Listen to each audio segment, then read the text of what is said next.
Nous sommes en train actuellement de parler de la doctrine du salut. Donc nous sommes en train de conclure cette série-là. Il ne reste plus beaucoup de choses à dire dessus pour l'instant. Alléluia. Donc, nous avons vu que le thème principal de la Bible, c'est le salut. 2 Timothée 3, 15. À quoi te sert ta Bible? Pourquoi lis-tu ta Bible? Pourquoi les Écritures ont-elles été données? Il dit, dès ton enfance, tu connais les saintes lettres. Et on avait vu le mot sainte là, c'est le mot agios, qui veut dire séparé, mis à part. Donc, la Bible n'est pas comme un roman que tu achètes au magasin. Ce sont des écrits sacrés, mis à part, pour un but précis. Quel est le but pour lequel les Écritures ont été données? Qui peuvent te rendre sage à salut par la foi en Jésus. Alléluia. Donc, les Écritures nous ont été données pour nous révéler le salut. Alléluia. Donc, on a vu que le salut est en rapport avec le péché. Et que ce mot salut veut dire secourir d'un danger. Donc, ça veut dire qu'il y avait ou il y a un danger associé au péché, dont le salut ou le sauveur est venu nous sauver, nous secourir de ce danger ou du châtiment du péché. Et c'est ça que nous sommes en train d'étudier dans cette série. De quoi avons-nous été sauvés? Tu sais, mieux tu sais de quoi tu es sauvé, tu peux mieux apprécier ton salut. Alléluia. Parce que tu vois, quand tu dis à quelqu'un tu es sauvé, tu ne perçois pas la portée de ce que ça veut dire. Le danger qui était associé au péché. On a commencé à parler de l'enfer, ou bien du séjour des morts. On a vu des mots grecs comme Hadès. On a vu des mots comme Gehenna. Pour ceux qui se rappellent, c'est quoi Hadès?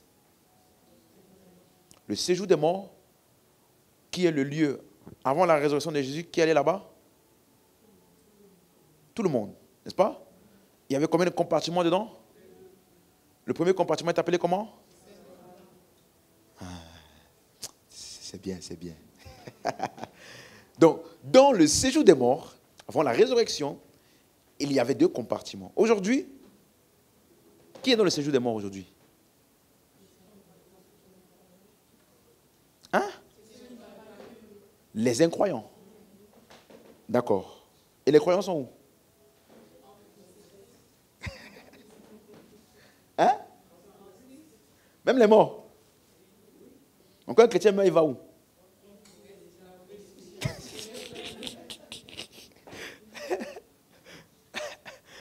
Ok. Amen. Donc on a commencé à voir où est-ce que Jésus est allé lorsqu'il est mort. On a vu un texte comme 1 Pierre 3, verset 18. On va lire ça dans la version Semeur. Parce qu'on a vu que dans la version normale, ça peut prêter à confusion. Parce qu'il y a des gens qui ont cru que Jésus était parti prêcher aux gens. Dans le séjour des morts. Tu as déjà entendu ça, n'est-ce pas? Il est parti prêcher aux gens. Et on a vu, voici le texte sur lequel des fois il s'appuie. Il dit, Christ lui-même a souffert la mort pour les péchés une fois pour toutes. Donc, précision. Il a souffert pour les péchés combien de fois? Donc, la question du péché a été réglée combien de fois? Une fois pour toutes. Donc, le péché a été réglé. Si tu as encore des choses à faire pour, j'ai envie de dire, être sauvé de ton péché, libéré, ou bien, ça veut dire que ce que Jésus a fait là n'était pas suffisant. Une fois pour toutes. Lui, l'innocent, il est mort pour des coupables afin de vous conduire à Dieu. Tu as lu ça? Il a été mis à mort dans son corps, il a été ramené à la vie par l'Esprit. Verset 19. Et voici le texte qui embrouille cette personne dans la version du second. Mais ici, c'est mieux traduit. Il dit, par cet Esprit, il avait déjà fait quoi? Hein?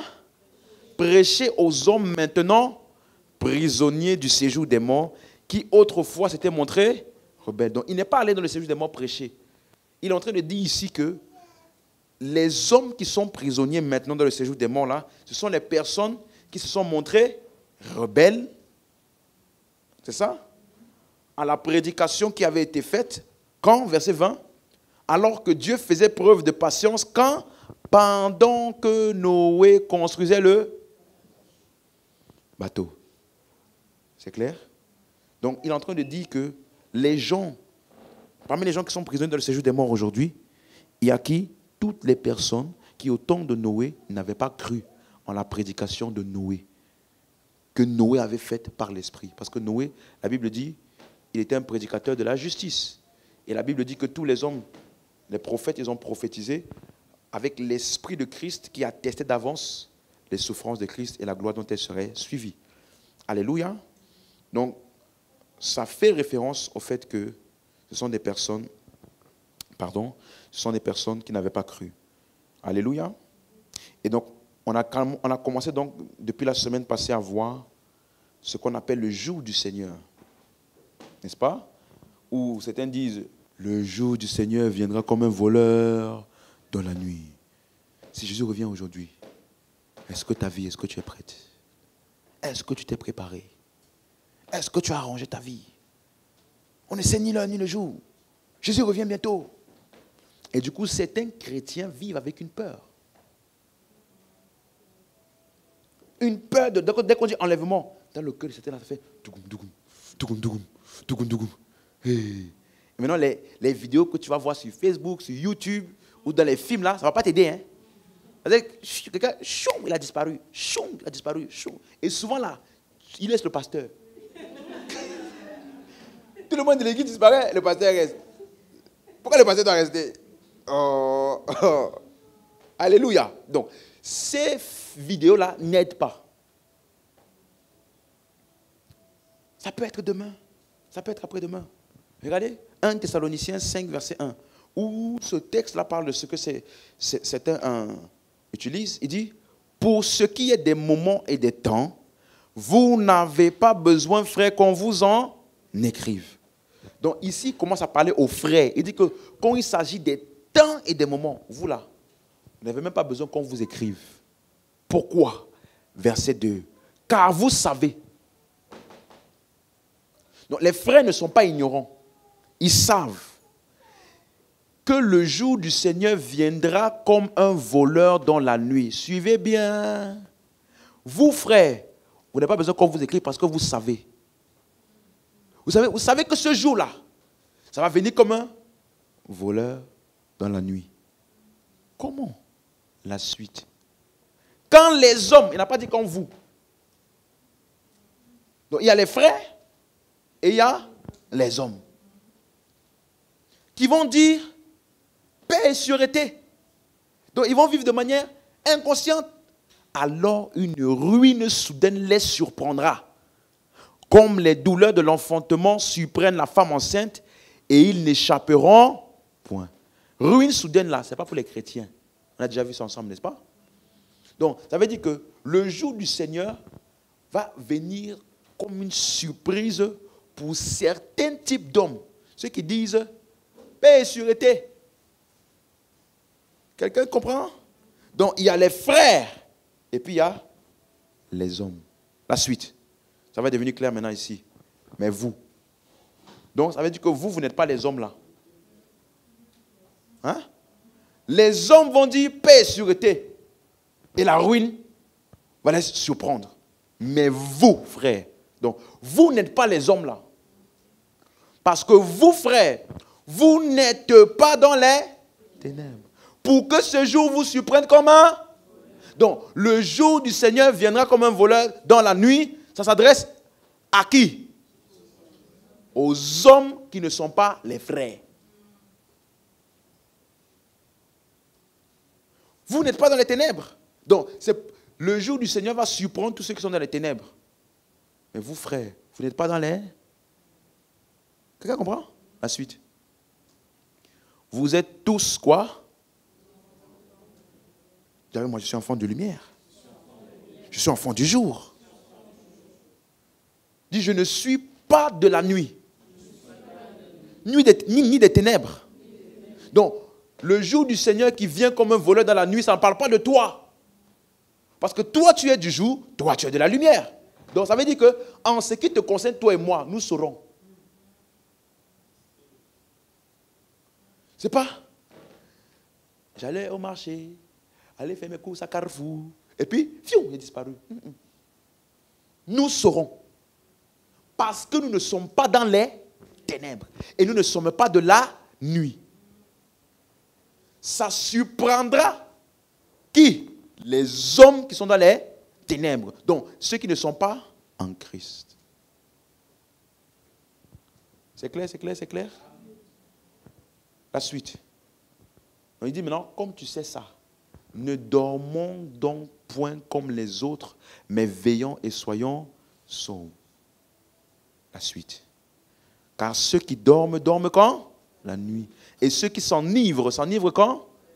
Tu vois, quand, la caractéristique des deux choses. Quand tu dors, tu es comment? Inconscient. Quand tu es ivre, tu es comment? Inconscient. Tu vois? Elle dit que tous ceux qui sont dans la nuit, là, ils ne sont pas conscients de cette vérité.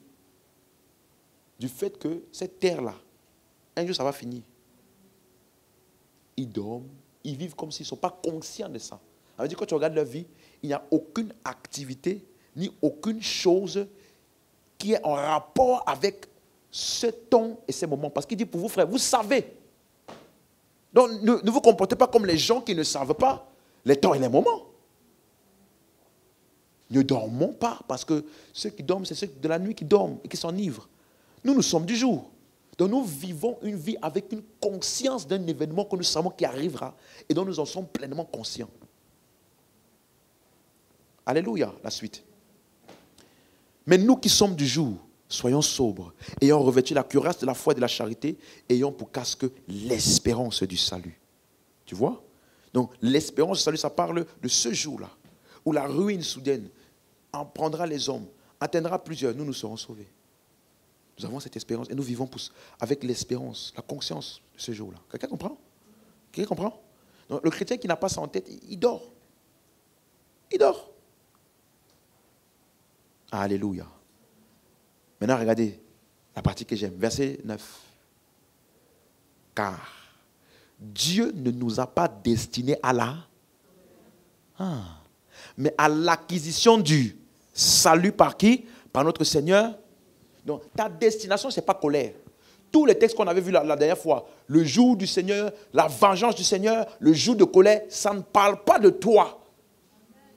Pour toi et moi, le Seigneur ne nous a pas destinés à la colère, mais à l'acquisition du salut. Donc, pour ce qui me concerne, moi, le jour du Seigneur, c'est le salut qui m'attend. Mais tous ceux qui n'ont pas le Seigneur, parce qu'il dit l'acquisition du salut, par qui? Par notre Seigneur. Donc, tous ceux qui sont en Christ ont le salut. Ceux qui ne sont pas en Christ ce jour-là auront la colère. Et on va voir c'est quoi la colère. Mais Jésus-Christ, n'est-ce pas? Par notre Seigneur Jésus-Christ. Et maintenant, regarde, verset 10. Qui est mort pour nous. Afin que, soit que nous veillons, ou que nous vivions ensemble avec lui. Donc que tu dormes, que tu ne dormes pas. Que tu vives avec cette conscience ou pas. Ce n'est pas ça qui garantit ton salut. C'est parce qu'il est mort pour nous que ce jour-là nous serons sauvés. Alléluia. Donc tu vas voir la même chose dans 2 Thessaloniciens 1, verset 7. C'est clair pour quelqu'un jusqu'ici? Donc que personne ne te menace là. Le jour du Seigneur vient. Si je reviens maintenant. Oui, je reviens bientôt. Es-tu prêt?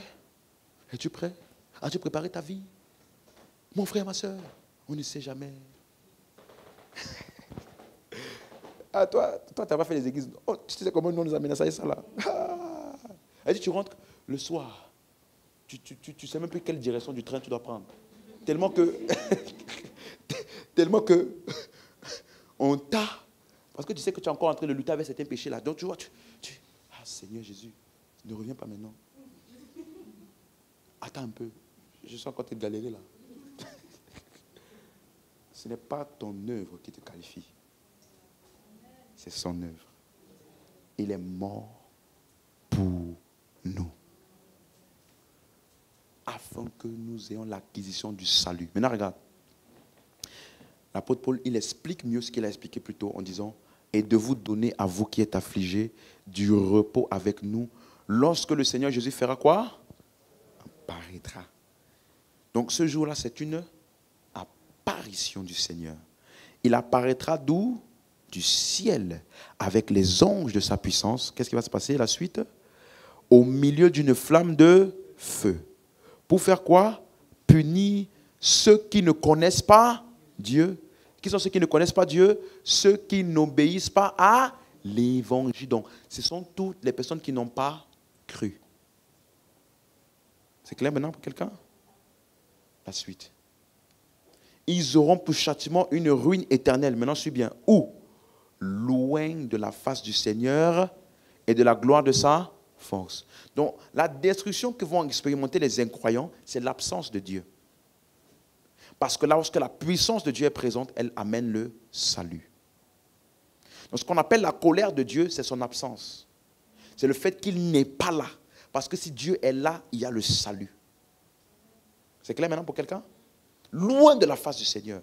La ruine là, c'est où? Loin de la face du Seigneur. Amen, amen, amen. Verset 10. Lorsqu'il viendra pour être, suis bien, en ce jour-là quoi? Plus fort quoi? Où? Mais je crois que c'est Jésus qui devait venir là-bas en haut dans les airs. On devait monter avec lui. On devait prendre je ne sais pas quel vol Airways là pour... Seigneur, fais-moi monter. Tu as imaginé une scène comme ça. Et puis tu vas retrouver Jésus là-bas en haut. Le Jésus que tu veux retrouver là, il est où aujourd'hui? Donc en haut là, tu vas faire quoi là-bas? On dit ce jour-là, il va faire quoi? Apparaître. Et il va être glorifié où? Dans ses saints. Et quand il va apparaître là, il va être admiré où? Dans ceux qui auront cru.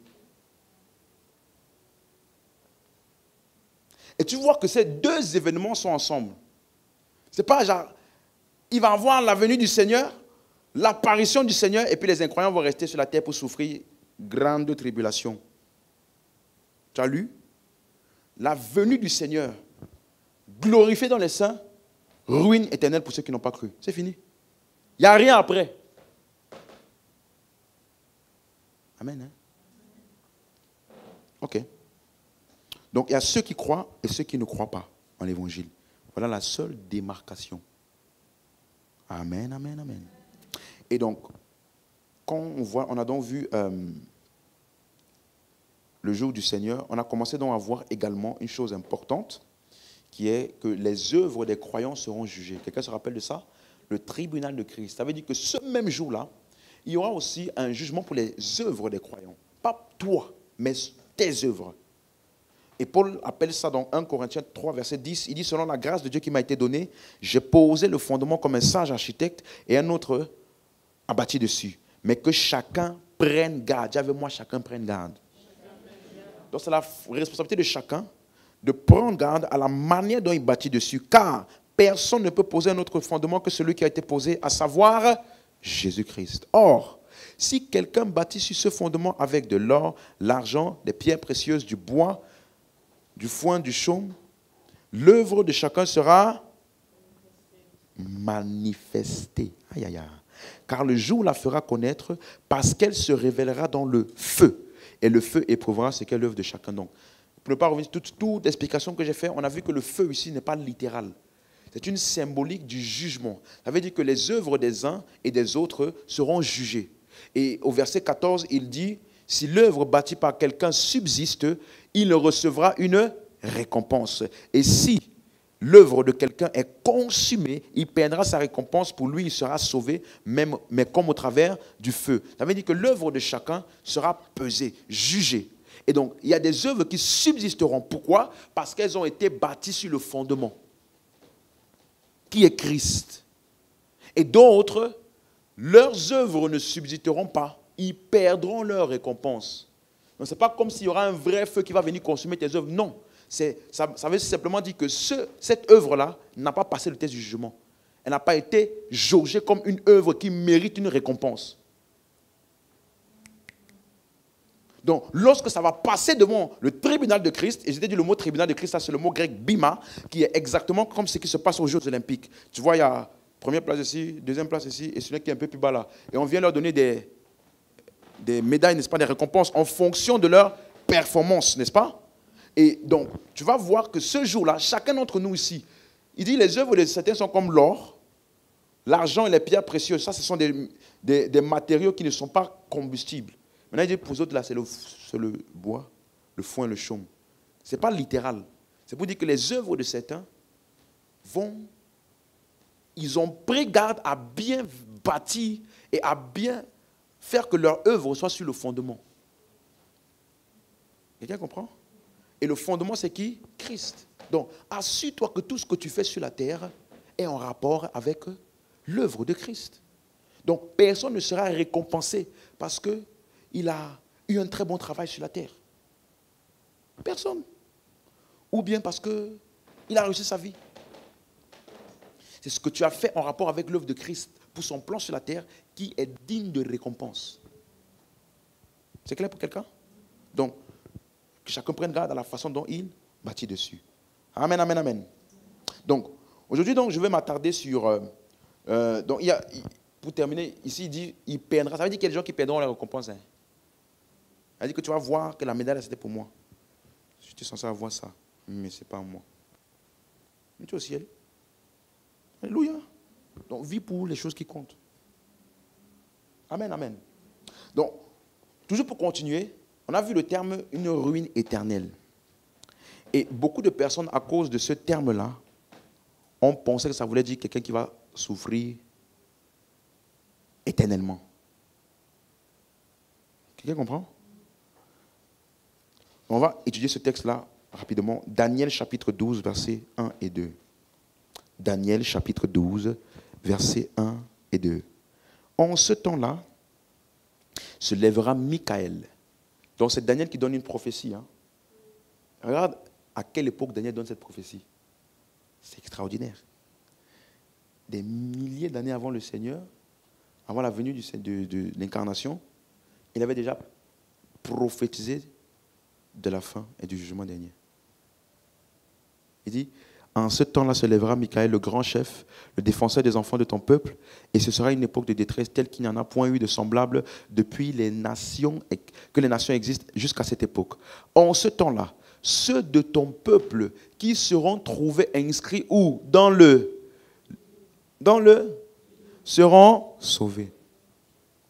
On va revenir, c'est quoi le livre de vie? Tout ça, c'est quoi le nom qui est dedans? Parce que si toi, c'est ton nom. Ah. Bon, je ne vais pas donner un nom. Si c'est ton nom, prénom qui est écrit dedans, on a des problèmes. Hein? Parce qu'il y a des gens qui changent le nom. Il y a des femmes qui se marient. Quand elles se marient, qu'est-ce qui se passe? On change le nom. Il y en a d'autres aussi qui pensent que ton nom est écrit une fois. Après, quand tu pêches, on efface. Tu te demandes pardon, réécrit. Après, tu pêches, on efface. Hé, quel travail! Ça, c'est CDI à temps plein. Juste pour écrire les noms, effacer les noms des gens. On va voir ça. Mais il annonce déjà que tous ceux dont le nom, tous ceux qui seront trouvés inscrits dans le livre seront comment? Sauvés. La suite. Plusieurs de ceux qui dorment dans la poussière de la terre se réveilleront. Les uns pour la vie éternelle, les autres pour l'opprobre, pour la honte éternelle. Il avait déjà annoncé ça d'avance. Et le mot éternel ici, c'est le mot hébreu olam. Ça veut dire ce qui est pour toujours, ce qui est sans fin. Olam, O-W-L-A-M. Sans fin, pour toujours. Tu vas voir ça rapidement dans Genèse 3, verset 22. Lorsque Adam et Ève ont péché, il dit, empêchons-le maintenant d'avancer sa main et de prendre de l'arbre de vie, d'en manger et de vivre comment? Éternellement. C'est ça le mot olam. Tu vas voir le même mot dans Genèse 17, verset 7. Il dit, ce sera une alliance comment? Perpétuelle. Ça veut dire sans fin. Verset 8. Je te donnerai à tes descendants et après toi, le pays que tu habites comme étranger, tout le pays en possession, comment? Perpétuel. C'est le même mot, olam. Donc quand tu vois éternel là, ça veut dire quelque chose qui est sans fin. Même chose dans Exode 3, verset 15. Exode 3, il dit, le Dieu de vos pères, le Dieu d'Abraham, d'Isaac et de Jacob, m'envoie vers vous. Voilà mon nom pour l'éternité. C'est le mot olam. Donc quand tu vois ce mot olam là, ça parle de quelque chose qui est éternel, pour toujours, sans fin. Tu vas voir le même mot dans Exode 15, verset 18. L'Éternel régnera comment? Éternellement. Ça veut dire quoi éternellement? À toujours. C'est clair jusqu'ici? Lévitique chapitre 7, verset 36. Ce sera, à la fin, ce sera une loi comment? Perpétuelle. Tu vas voir la même chose dans Deutéronome, dans Nombre 15, verset 15. Nombre 15, verset 15. Il y aura une seule loi pour toute l'assemblée, pour vous et pour l'étranger en séjour au milieu de vous. Ce sera une loi perpétuelle parmi leurs descendants. Deutéronome 5, verset 29. Donc je prends beaucoup de versets pour te montrer le sens majeur de ce terme-là, olam, dans plusieurs écritures de l'Ancien Testament, pour te montrer ce à quoi Daniel faisait référence lorsqu'il a employé le terme vie, les uns pour la vie éternelle, les autres pour la honte éternelle. Tu comprends? Donc quand on dit éternel, par exemple ici, Deutéronome 5, verset 29, il dit « Et pour observer tous mes commandements, afin qu'ils fussent heureux, comment? À jamais. » Ça a toujours une connotation de quelque chose qui est pour toujours. Psaume 10, verset 16, « L'Éternel est roi à toujours et à perpétuité. » Ésaïe 26, verset 4, on l'appelle l'Éternel, car l'Éternel est l'Éternel, le rocher des siècles. Le mot les siècles, c'est le mot olam. Et pour terminer, Ézéchiel 16, verset 60. J'établirai avec toi, à la fin, j'établirai avec toi une alliance comment? Éternelle. Donc quand tu vois le mot olam, ça fait référence à quoi? Hein? Ce qui dure pour toujours. Ok, très bien. Donc, les mêmes mots que Daniel a utilisés. Vie éternelle pour les uns, châtiment éternel, tu vas voir la même chose. Matthieu 25, 46. Matthieu 25, verset 46. Regarde ce qu'il dit. Et ceux-ci iront au châtiment, comment? Éternel. Mais les justes, avec moi les justes. À la vie éternelle. Donc tu vois que les justes sont toujours liés à quoi? Vie éternelle. Et tous ceux qui ne sont pas justes sont liés à quoi? Châtiment éternel. D'autres textes disent même condamnation éternelle. Or, qui sont les justes? Qui sont ceux qu'on appelle les justes qui sont liés à la vie éternelle et d'autres qui sont liés au châtiment éternel? Ah, mais ce sont ceux qui font que de bonnes actions, qui ne pêchent jamais, qui vont à l'église et qui prient beaucoup, c'est ça? Qui sont les justes? Parce que le même texte ici, j'ai toujours dit, pour comprendre le sens d'un texte, il faut étudier le contexte. Donc quand tu vas voir par exemple le verset 31, donc c'est une parabole que Jésus donnait au verset 31, il dit, lorsque le Fils de l'homme viendra dans sa gloire avec tous les anges, ça ressemble à ce qu'on a vu tout à l'heure, n'est-ce pas, dans 2 Thessaloniciens, il apparaîtra du ciel avec les anges de sa puissance. Donc il parle du même événement ici, c'est clair? Tout le monde suit? Lorsque le Fils de l'homme viendra dans sa gloire avec tous les anges, il s'assiera sur le trône de sa gloire, la suite. Toutes les nations seront assemblées devant lui. Il séparera les uns d'avec les autres. Maintenant, suis bien. Comme le berger sépare quoi? Les brebis d'avec les boucs. Donc, il spécifie maintenant 2 types de personnes. Il y a certains qu'on appelle des brebis, certains qu'on appelle des boucs. Maintenant, suis-moi. Une brebis est une brebis parce qu'elle est une bébé. Un bouc est un bouc parce qu'il est un bouc. Ce n'est pas ce qu'il fait qu'il a rendu bouc. Ce n'est pas qu'il était une brebis, il s'est comporté trop mal, il est devenu bouc. Hein? Ou bien c'était un bouc, il est devenu trop doux. Le lendemain, il s'est réveillé brebis, c'est ça? Si tu es brebis, tu es brebis. Si tu es bouc, tu es... Donc si un bouc devient doux, on l'appelle comment? Un bouc doux. Si une brebis devient... si une brebis devient agitée, on l'appelle comment? Brebis. Donc elle est quand même une... Donc dans cette séparation-là, ce n'est pas les actions des uns ou des autres. C'est qui ils sont. Donc il va séparer les brebis d'après avec les boucs. Regarde la suite, verset 33. Il mettra les brebis à sa droite et les boucs à sa gauche.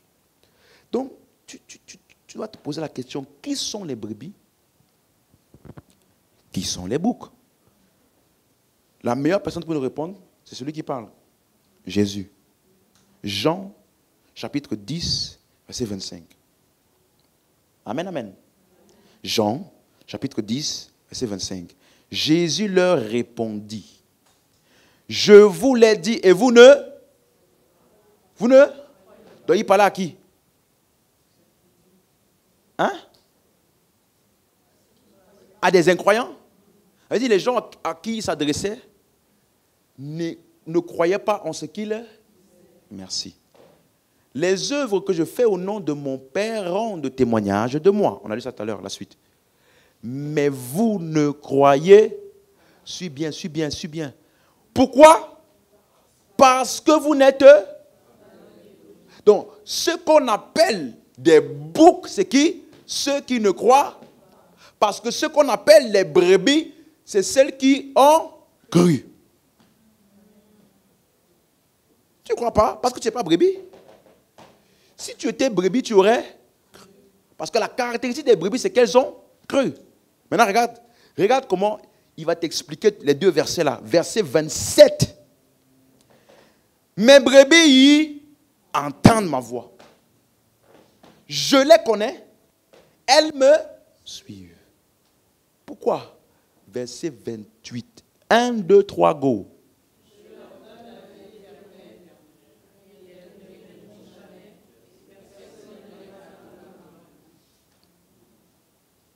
Les brebis là, quand tu vas entendre périr, ruine éternelle, destruction, damnation, condamnation, ça ne fait pas référence aux brebis parce que les brebis là, je leur donne la vie éternelle.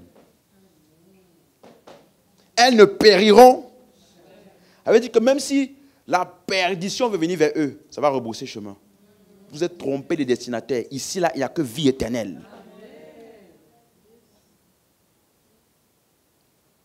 Personne ne les ravira de ma main. Donc, la caractéristique des brebis, c'est que c'est Dieu qui les tient dans sa main. Ce n'est pas eux qui s'accrochent à la main de Dieu. Il n'a pas dit, ils ne lâcheront pas ma main. On a dit, ils ne lâcheront pas. C'est ça qu'il a dit. Personne ne les ravira d'eux, y compris eux-mêmes. Personne. Elle dit, Seigneur, je suis désolé, je me sens loin de toi. Tu te sens loin de toi, loin de lui où? Dans sa main. Seigneur, je suis désolé. Tu es désolé où? Personne. Ça veut dire, personne ne les ravira d'eux. Ça veut dire que la seule manière par laquelle tu peux être perdu, détruit, péri, c'est si lui fait quoi? Ce n'est pas dépendant de toi, c'est dépendant de lui. Donc, le salut là, ce n'est pas est-ce que tu es capable de rester accroché à Dieu. Le salut, c'est est-ce que Dieu est capable de te garder dans sa main. Est-ce que malgré tes erreurs, tes péchés quotidiens, est-ce qu'il est capable de te garder dans sa main? Donc, le salut n'est pas ta capacité, c'est la capacité de Dieu de te garder. Et il a annoncé d'avance, personne ne les ravira de ma main. Vous savez, moi, je suis sécurisé en Christ. Alléluia. Ça là, ça doit te donner beaucoup de joie. Ah oui. Parce qu'il y a beaucoup de gens, on vous a prêché, accroche-toi à Dieu. Saisis la main de Dieu. Saisis la main de Dieu. Donc, toute ta vie chrétienne, Seigneur, je m'accroche à toi. Seigneur, c'est dit, mais je m'accroche. Même si je ne comprends rien, je m'accroche. Même si tu tombes, tu es tombé où?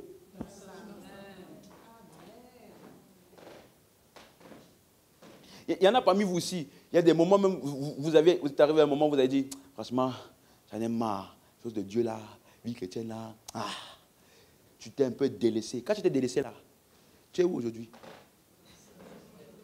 Tu es où?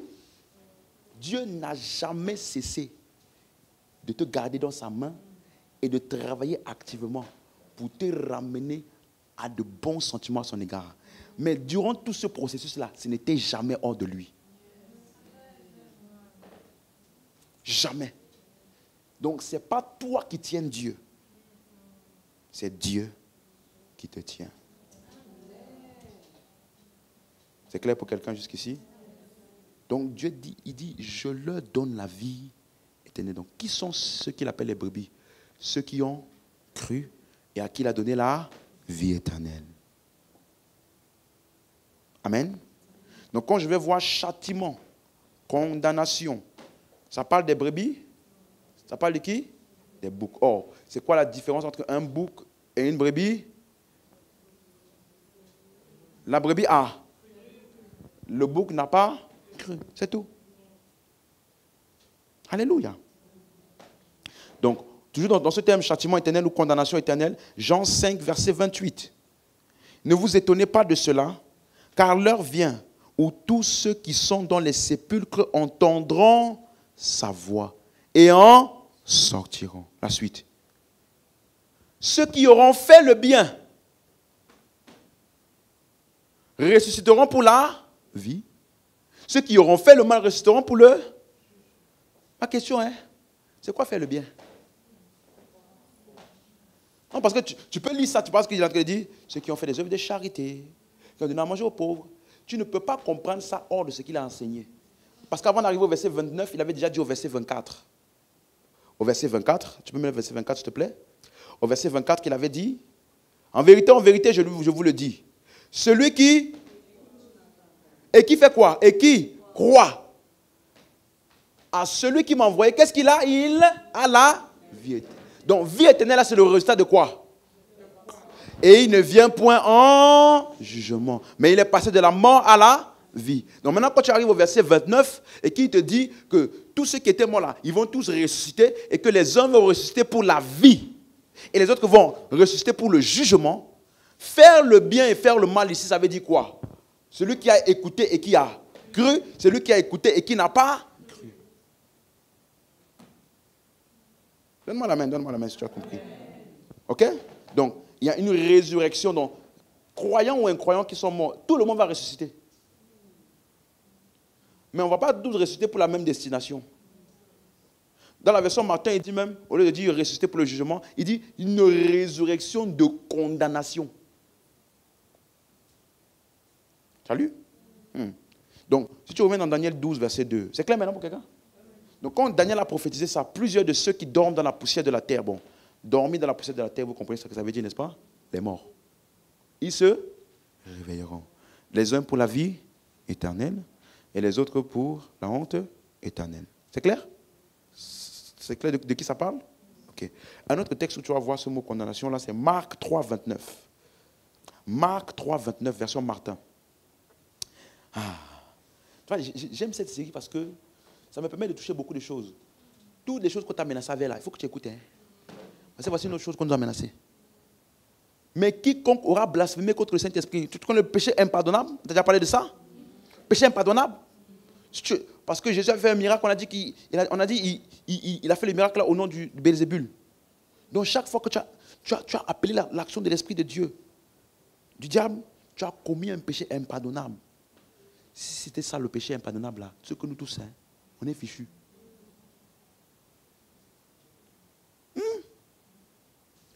Blasphémer contre le Saint-Esprit, il n'aura jamais de pardon. Aïe. Mais il sera soumis à une condamnation, comment? Éternelle. Matthieu a traduit ça aussi, a relaté la même histoire, Matthieu 12, verset 31.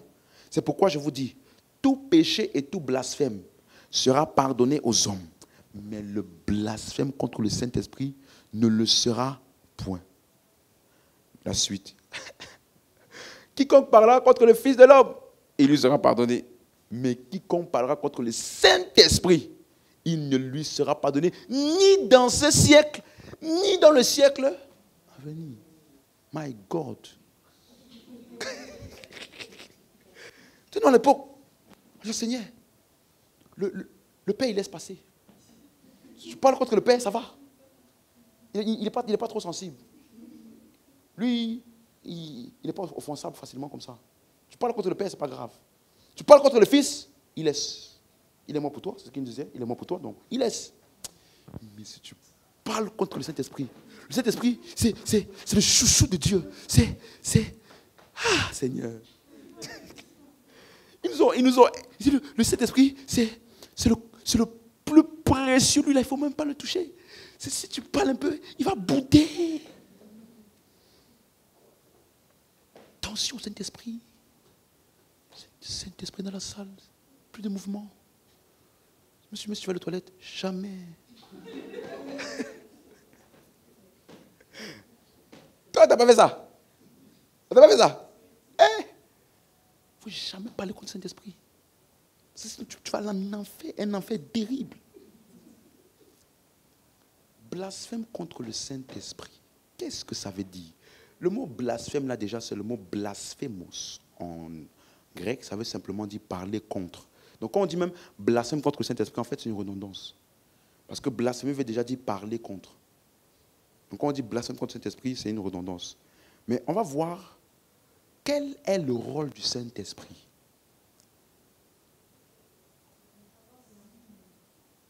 Quelle est sa mission sur la terre? Parce qu'il s'adressait aux pharisiens qui ont dit qu'il a chassé un démon par le prince des démons. Or, n'oubliez pas ce qu'on a vu dans le premier enseignement. Les œuvres de Jésus étaient pour amener les hommes à faire quoi? Vous comprenez maintenant? Donc, qu'est-ce qui emmène les hommes à croire? Regarde, Jean 15, 26. Quelle est la mission du Saint-Esprit? Quand on dit blasphème contre le Saint-Esprit, ça veut dire, Saint-Esprit, je m'en fous. Je m'en fous de toi, Saint-Esprit. Si un jour tu as dit ça, il y en a, ils vivent jusqu'au jour de la culpabilité.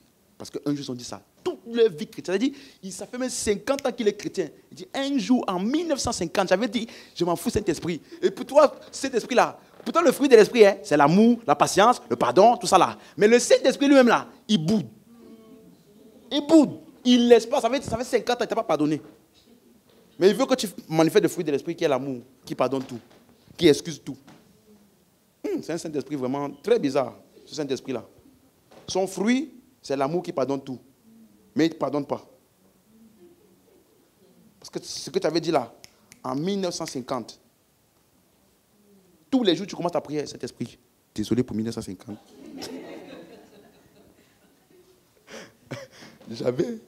J'avais dit ça.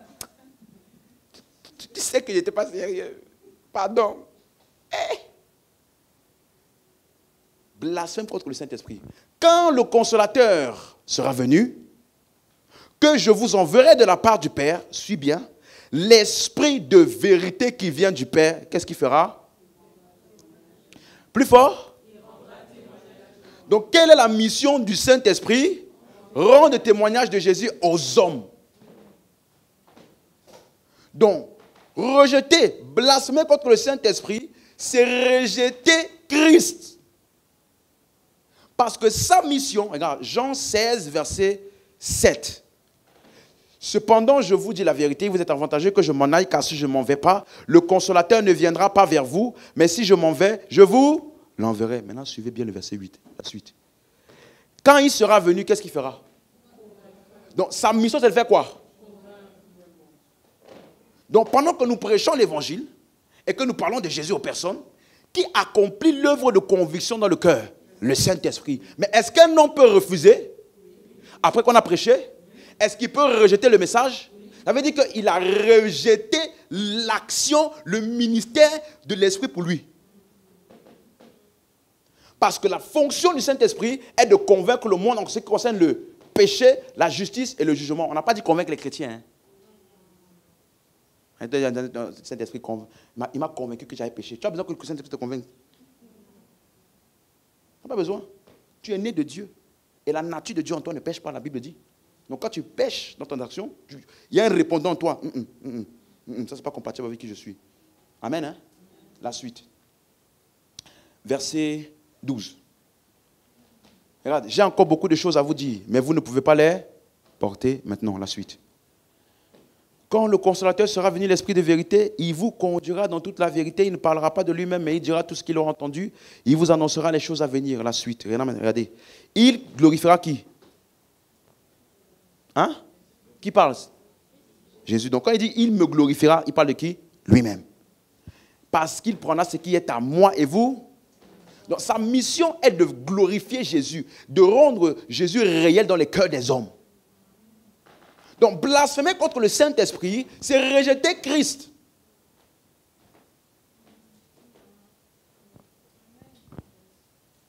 Donc, si tu as reçu Christ, tu n'as pas blasphémé. Oh. Est-ce que j'ai parlé à quelqu'un? Donc, sa fonction est de convaincre les cœurs des hommes en ce qui concerne la personne et le sacrifice de Christ. Donc, blasphémer contre le Saint-Esprit est en relation avec ce témoignage qu'il met dans le cœur des hommes. Les uns l'acceptent et les autres le rejettent. C'est la même chose que tu vas voir. L'auteur de Hébreux, il emploie un terme encore plus... Hébreux 10, verset 26. Il dit, si nous péchons volontairement, suis-moi. Car si nous faisons quoi? Volontairement, après avoir reçu la connaissance de la vérité, il ne reste plus de sacrifice pour les péchés. Mais de toi à moi, quand tu pêches là, ce n'est pas volontaire. Mais tu te reviens en train de pécher. Comment je suis arrivé ici? L'article du magasin est dans ma poche. Comment ça s'est retrouvé dans ma poche? Moi, je ne voulais pas voler, ce n'était pas dans ma volonté de voler. Hein?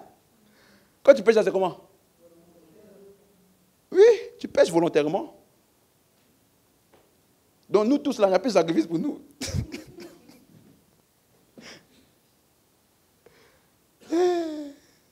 Et là, regarde, pasteur, aide-nous. C'est écrit, n'est-ce pas? Tu sais, une fois quelqu'un m'a donné ce verset, il était tellement confiant. J'ai dit, mais en fait, c'est ça le problème des chrétiens. On n'aime pas lire. Si nous péchons volontairement, il y a quel péché que tu fais si ce n'était pas volontaire? Mais comme la femme de Potiphar, elle est venue tenter Joseph. Femme de Potiphar, viens, Joseph, viens avec moi. Et puis, Joseph, il a fui. Ou bien Joseph s'est retrouvé. D'accord, je ne veux pas. Mais je vais quand même dans la chambre. Je ne veux pas. C'est volontaire. Il ne faut pas nous embrouiller. Donc, les péchés que tu fais sont... Maintenant, qu'est-ce que ça veut dire? Le mot connaissance de la vérité, ça veut dire épignosis, qui dans le contexte ici parle du fait que tu as été exposé à la vérité. Ça veut dire que tu as une connaissance de ce que le message de Christ dit. Je connais des musulmans, ils connaissent le message. Il peut me te donner les versets. Il est musulman. Hein? J'aime pas rencontrer des gens comme ça. Hein? Donc, si nous péchons volontairement, la question c'est de quel péché parle-t-il? Contexte, verset 27. Mais il ne reste plus de péché, n'est-ce pas? Il ne reste plus de sacrifice pour les péchés, mais et de l'ardeur d'un feu qui dévorera qui? Qui sont les rebelles dans la Bible? Merci. On les appelle les fils de la rébellion. Donc, toutes les personnes qui ont été rebelles, ils ont été exposés au message. Et ils ont volontairement décidé, je ne veux pas ça. Je me rappelle une fois, j'ai évangélisé un frère. Ça, c'est une des expériences qui m'a le plus choqué dans ma vie. Je lui ai expliqué, j'ai dit non, tu vois, peut-être que parce qu'il disait non, moi les trucs de Dieu, et Christ, tout ça, moi c'est Afrique, moi, je vais adorer mes ancêtres. Je lui ai dit non, je pense qu'il n'a pas bien compris le message, je vais t'expliquer le message de Christ. On ne va pas te condamner, Christ est mort pour toi, il t'aime. J'ai expliqué tout, il m'a écouté.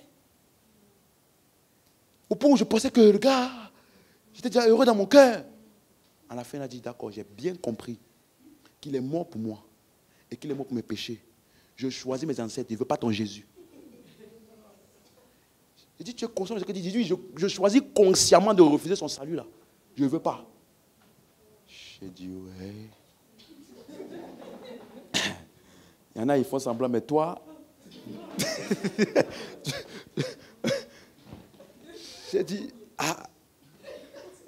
que puis-je faire pour toi, frère? Que Dieu te bénisse. Je suis parti. Tu veux qu'il fasse quoi? Il m'a dit, j'ai compris le message. Il a résumé le message. Et puis il a dit, ça ne m'intéresse pas. Je veux mes ancêtres. J'ai dit, bon. Au moins tu as eu la connaissance de la vérité et tu as volontairement péché. Donc pour ces personnes-là, la seule qui les attend, un jugement, ardeur d'un feu qui dévorera les rebelles. Tu vois, donc ça parle des rebelles. Ça parle pas de toi, tu n'es pas un rebelle. Puisque tu as cru en la vérité. Quelqu'un me comprend maintenant? Mais regarde comment il appelle les gens qui, après avoir été exposés au message de Christ, l'ont rejeté. Regarde comment il appelle cette action. Verset 28. Suivez bien. Celui qui a violé la loi de Moïse meurt sans miséricorde. Vous voyez? Donc il commence à utiliser le châtiment des gens qui ont péri dans l'Ancien Testament parce qu'ils n'ont pas suivi la loi de Moïse. Certains ont été mordus par les serpents. Certains, la terre s'est ouverte. Ils sont été engloutis. D'autres ont eu la lèpre. Donc, tous ces châtiments-là, il dit, dans la loi, quand tu as transgressé ça, tu meurs sans miséricorde. C'est la déposition de 2 ou de 3 témoins. Donc, d'autres étaient même lapidés. Il n'y a pas de miséricorde. Tu comprends? Maintenant, regarde verset 29. De quel pire châtiment? C'est-à-dire, le châtiment qui attend les incroyants là, c'est rien. C'est pire comparé à ce qu'on voit dans l'Ancien Testament là. C'est rien. De quel pire châtiment pensez-vous que sera jugé digne? Qui? Celui qui a foulé aux pieds. Qui? Donc, tu vois maintenant comment on les décrit, ces gens-là, qui ont péché volontairement, qui ont été rebelles? Celui qui a foulé aux pieds le Fils de Dieu, qui aura tenu pour profane le sang de l'alliance, et par lequel il a été sanctifié, et qui aura fait quoi? Outrager l'esprit de la grâce. Voilà le blasphème contre le Saint-Esprit.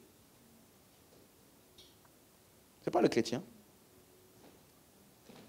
Donc, péché volontairement, là, ce sont les incroyants. C'est ça qu'il appelle ça pire châtiment. Le mot pire, là, c'est un mot sheiron. Ça veut dire quelque chose de pire. Et il a fait la comparaison entre les destructions qu'il y avait dans l'Ancien Testament. Amen, amen. Le mot châtiment, c'est le mot timoria, qui vient du mot grec timoreo. Ça veut simplement dire une peine, une punition, une vengeance. Alléluia. Donc, de quel pire châtiment pensez-vous que sera jugé digne?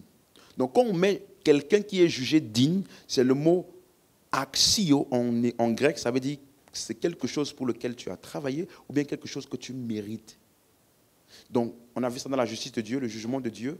L'incrédulité a pour sort le châtiment. Et la foi a pour sort la justification et la vie éternelle. Voilà ce qui est dans le système de jugement de Dieu.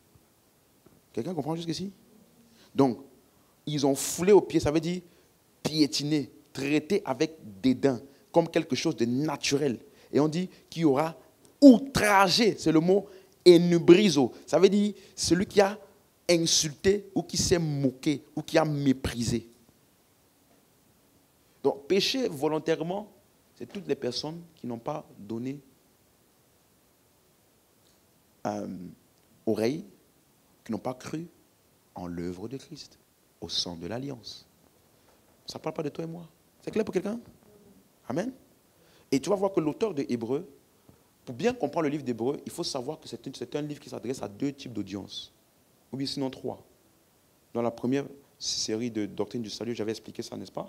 Ça s'adresse aux croyants, il y a des juifs, parce que les Hébreux, c'était les juifs, n'est-ce pas? Donc c'est une lettre qui s'adresse dans l'assemblée là.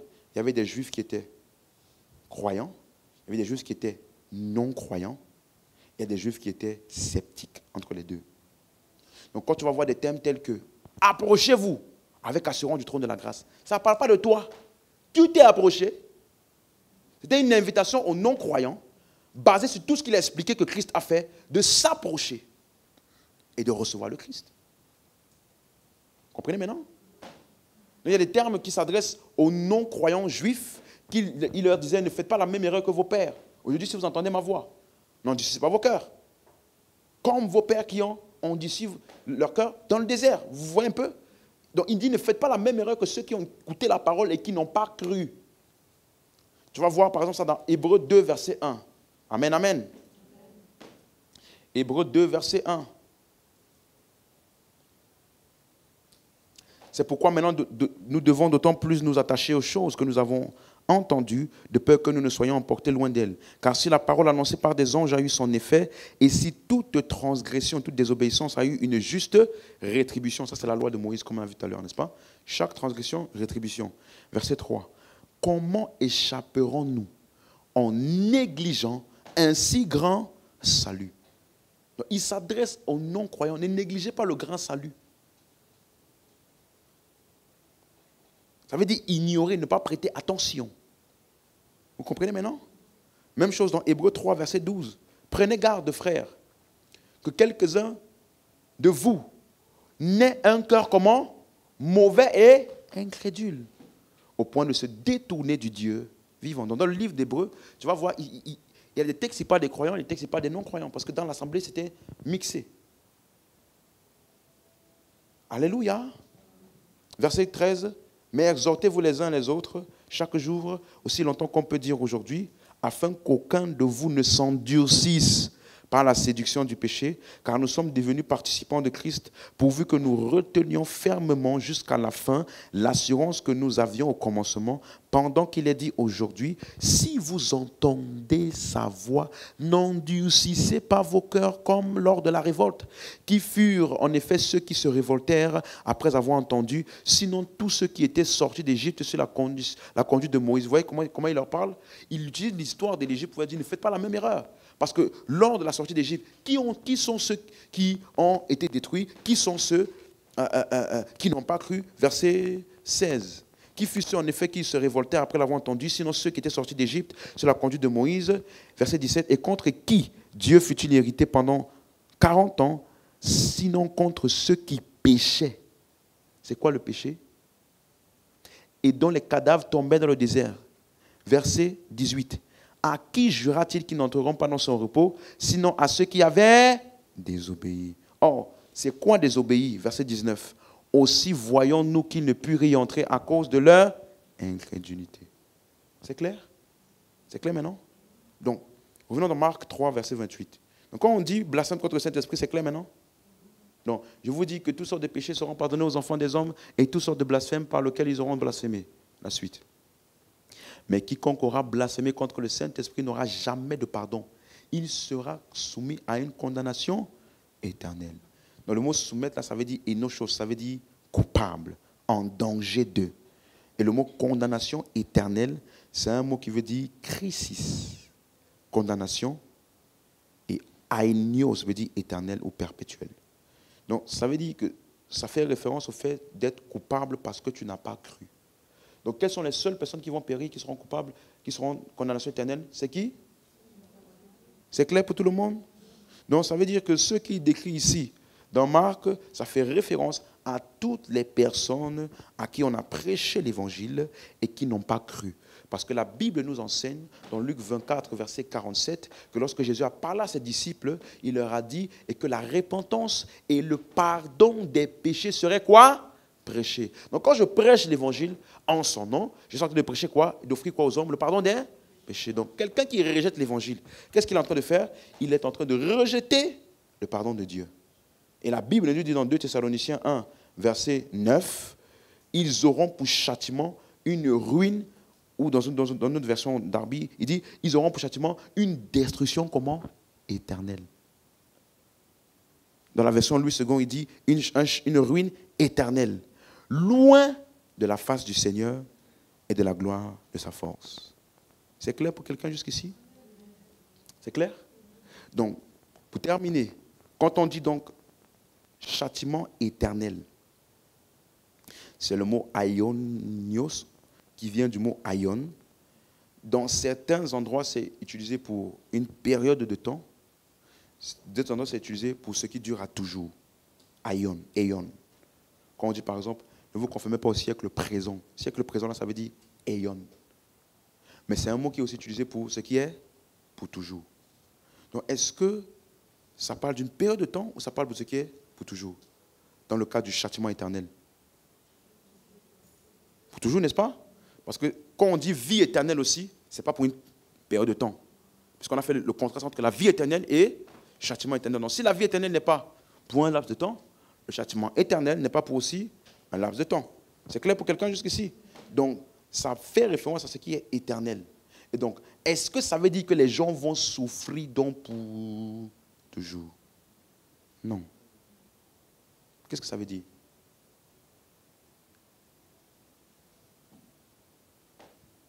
Donc, vous avez juste dit non comme ça pour dire non. On dit, ils vont souffrir d'une destruction éternelle, par exemple, ou d'une ruine éternelle. Ça veut dire quoi? Mais pourquoi on met éternel?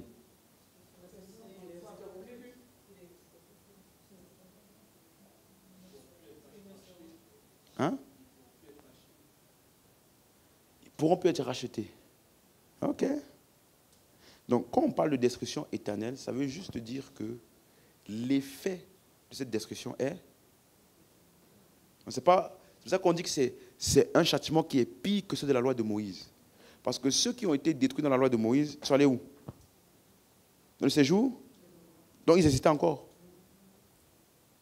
Mais cette destruction-là, parce que ceux-là qui sont dans le séjour des morts aujourd'hui, on a vu, n'est-ce pas, ils vont ressusciter. Donc ce n'est pas pour toujours ce qui leur est arrivé jusqu'à maintenant. Mais la destruction dont on parle ici, c'est une destruction. Ça veut dire qu'ils n'existeront plus jamais nulle part ailleurs. Donc ce n'est pas ils vont brûler, brûler. Et Jésus explique ça dans Matthieu 13, verset 38. Il dit la parabole du blé et de l'ivraie, pour ceux qui ont déjà lu cette parabole. Il dit le champ, c'est le monde. La bonne semence, ce sont les fils du royaume. L'ivraie, ce sont les fils du malin. Quelqu'un suit? La suite. L'ennemi qui l'a semé, c'est le diable. La moisson, c'est la fin du monde. Les moissonneurs, ce sont les anges. Or, comme on arrache l'ivraie et qu'on la jette où? Où? Il en sera de même à la fin du monde.